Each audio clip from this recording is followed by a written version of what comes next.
warahmatullahi wabarakatuh. Perkenalkan semuanya, saya Ayu Lestari. Di sini saya ingin menyelesaikan soal UAS perbandingan hukum. Untuk soal yang pertama, jelaskan apa yang dimaksud dengan sistem hukum Eropa kontinental dalam kurung civil law. Baik, saya akan menjawab untuk jawaban yang A. Sistem hukum Eropa kontinental adalah suatu sistem hukum dengan ciri-ciri adanya berbagai ketentuan hukum dikodifikasi dalam kurung dihimpun secara sistematis yang akan ditafsirkan lebih lanjut oleh hakim dalam penerapannya. Prinsip utama yang menjadi dasar sistem hukum Eropa kontinental adalah hukum memperoleh kekuatan mengikat karena diwujudkan oleh peraturan-peraturan yang berbentuk undang-undang dan tersusun secara sistematik di dalam kodifikasi atau kompilasi tertentu. Jadi sistem hukum Eropa kontinental menetapkan pada peraturan perundang-undangan sebagai sumber utamanya. Untuk soal yang pertama yang B, sistem hukum Anglo-Saxon dalam kurung common law.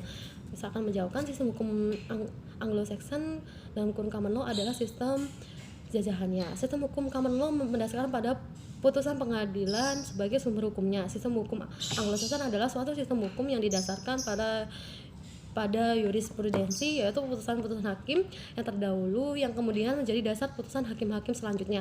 Jadi sistem hukum Anglo-Saxon menempatkan pada putusan hakim sebagai sumber hukum utamanya. Untuk soal yang pertama, yang C, sistem hukum sosialis. Baik, saya akan menjawab. Sistem hukum sosialis adalah sistem hukum yang digunakan sebagian besar negara-negara komunis. Hal ini yang didasarkan pada sistem hukum sipil dan ideologi Marxist-Leninis. Selama periode Perang Dingin itu dimasukkan ke dalam sistem hukum Uni Soviet dan negara-negara bekas satelit di Eropa dan Timur. Untuk yang D, sistem hukum adat. Saya akan menjawab, sistem hukum adat atau kebiasaan adalah seperangkat norma atau aturan adat atau kebiasaan yang berlaku di suatu wilayah. Misalkan di perkampungan perdesaan terpencil yang masih mengikuti suatu aturan adat atau bisa dibilang hukum adat. Untuk soal yang pertama yang E, sistem hukum Islam.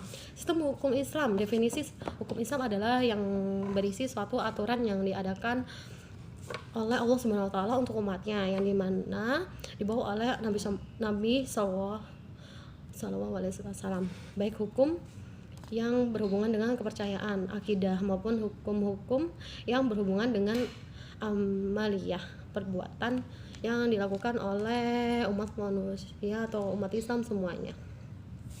Untuk soal yang kedua. Baiklah, saya akan melanjutkan untuk soal yang kedua. Jelaskan mengapa sistem hukum common law dianggap tidak mempunyai kepastian hukum yang tetap.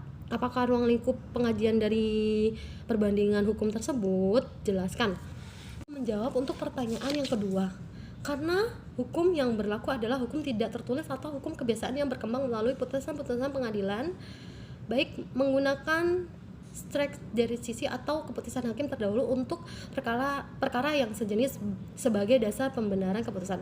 Kedudukan hakim terbatas memeriksa dan memutuskan hukumnya, sementara juri yang memeriksa kasus untuk dapat menentukan dan memutuskan bersalah atau tidaknya terdakwa atau pihak yang berperkara.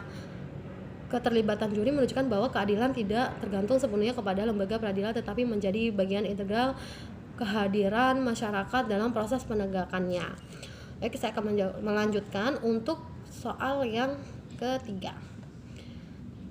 Mengapa dalam perkembangan sistem hukum di dunia dapat memunculkan sistem hukum baru yang dikenal dengan sistem hukum hibrika? Jelaskan.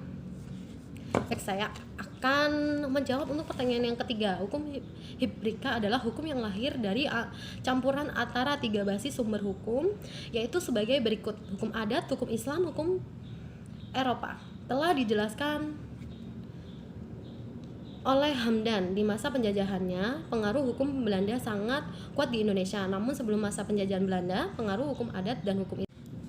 Pengadilan hibrika tersebut dibentuk dengan latar belakang politik berbeda-beda, tetapi sebagai institusi yuridis, pembentukannya didasarkan pada instrumen yuridis. Baik, saya akan melanjutkan untuk soal yang keempat. Untuk soal yang keempat, jelaskan hubungan antara perbandingan hukum tata negara dengan ilmu hukum tata negara. Untuk soal yang keempat, saya akan menjawab. Jawaban saya, ilmu negara dengan ilmu perbandingan hukum tata negara memiliki hubungan karena antara negara satu dengan negara lain memiliki persamaan atau perbedaan. Ilmu hukum tata negara, politik, dan ilmu perbandingan hukum tata negara memiliki hubungan dalam mempelajari ilmu hukum tata negara positif. Hukum tata negara perbandingan merupakan salah satu cabang ilmu pengetahuan di bidang ilmu kenegaraan. Hukum ini mempelajari dan menganalisis sebagaimana terlihat dari situasi dan kondisi negara yang bersangkutan. Hubungan ilmu negara dengan ilmu tata negara adalah saling mempengaruhi dan menjelaskan. Ilmu negara memberi landasan teoritis bagi hukum tata negara. Sisi lain, hukum tata negara merupakan penerapan dari teori-teori yang dikaji dalam ilmu negara. Baik, itu saja yang saya jawab. Untuk soal yang kelima, jelaskan perihal asas strict liability yang diberlakukan di Indonesia dan di Inggris. Untuk jawaban saya yang kelima, konsep strict liability pertama kali diintrodusir dalam hukum Indonesia antara lain melalui Undang-Undang Nomor 23 Tahun 1997 tentang pengelolaan lingkungan hidup, yang selanjutnya telah diubah dengan Undang-Undang Nomor 32 Tahun 2009 tentang perlindungan dan pengelolaan lingkungan hidup, bisa disingkat dengan UU PPLH. Dalam pasal 88 Undang-Undang PPLH ini disebutkan secara tegas mengenai konsep strict liability.